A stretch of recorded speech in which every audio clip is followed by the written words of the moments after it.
थोड्याच वेळात महाविकास आघाडीच्या नेत्यांची बैठक होते। वरळीतल्या फोर सीझन्स हॉटेलमध्ये ही बैठक होते। या बैठकीला शरद पवार, उद्धव ठाकरे, संजय राऊत, जयंत पाटील, बाळासाहेब थोरात आणि प्रकाश आंबेडकर उपस्थित राहणार आहेत। महाविकास आघाडी जागा वाटपासंबंधी अंतिम निर्णय या बैठकीत होऊ शकतो। अखेर प्रकाश आंबेडकर महाविकास आघाडीच्या बैठकीला उपस्थित राहणार आहेत। वरळीतल्या फोर सीझन्स हॉटेलमध्ये ही बैठक होणार आहे।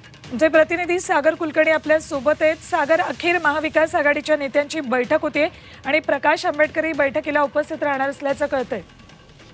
प्रकाश आंबेडकर यांनी सिल्वर ओक या शरद पवारांच्या निवासस्थानी भेटण्यास थोडीशी हरकत घेतली आणि यानंतर नाराजी नाट्य सुरू झाल्याचं समजतं। यानंतर बाळासाहेब थोरातांना अखेर प्रकाश आंबेडकरांकडे जावं लागलं आणि शेवटी फोर सीझन या पंचतारांकित हॉटेलमध्ये आता ही बैठक सुरू होत आहे। महाविकास आघाडीमधील जी सूत्रांनी माहिती दिलेली आहे त्यानुसार जवळपास 6 ते 7 जागा आहेत। अमृत नोनी आर्थो प्लस, ये एक प्रूवन फॉर्मूला है। इसमें मौजूद नोनी फल के गुण और आयुर्वेदिक जड़ी बूटियां शरीर को जरूरी पोषक तत्व देने के साथ साथ हड्डियों और जोड़ों के घिसने, उनमें होने वाले सूजन और दर्द को रोकने में मदद करता है। दर्द मुक्त जीवन के लिए अमृत नोनी आर्थो प्लस। याच्यावर आजही मतभेद आहेत आणि याच्यावर अंतिम तोडगा काढण्याचा प्रयत्न केला जातोय।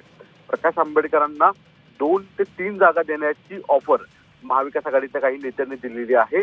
मात्र प्रकाश आंबेडकरांना जवळपास 6 ते 7 जागांवर दावा सांगितलेला आहे।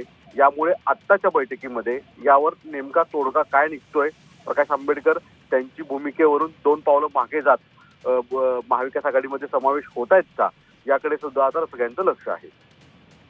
घडामोडींवर लक्ष ठेवून राहा। तुर्तास धन्यवाद संपूर्ण माहितीसाठी। तर प्रकाश आंबेडकरांनी 6 जागा मागितल्यात, तर दुसरीकडे महाविकास आघाडी मात्र वंचित बहुजन आघाडीला 2 ते 3 जागा देण्याच्या विचारात आहे। आता आजच्या थोड्याच वेळात होणाऱ्या बैठकीमध्ये याबाबत अंतिम निर्णय होण्याची शक्यता आहे।